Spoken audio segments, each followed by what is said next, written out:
ये diclofenac pain killer almost सभी लोगों ने लिए बिना डॉक्टर के कंसल्टेंट के लिए। आप किसी मेडिकल स्टोर जाते हैं तो आपको ये 2 फॉर्म में मिलती है, डाइक्लोफेनेक पोटेशियम, डाइक्लोफेनेक सोडियम। 90% लोग नहीं जानते हैं कब कौन सा फॉर्म में यूज करना चाहिए।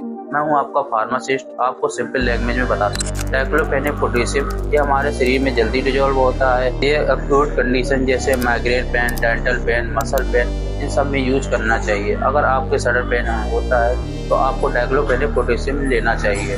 डाइक्लोफेनेक सोडियम ये हमारे शरीर में धीमे धीमे डिजोल्व होता है, इसलिए लॉन्ग ड्यूरेशन तक काम करता है।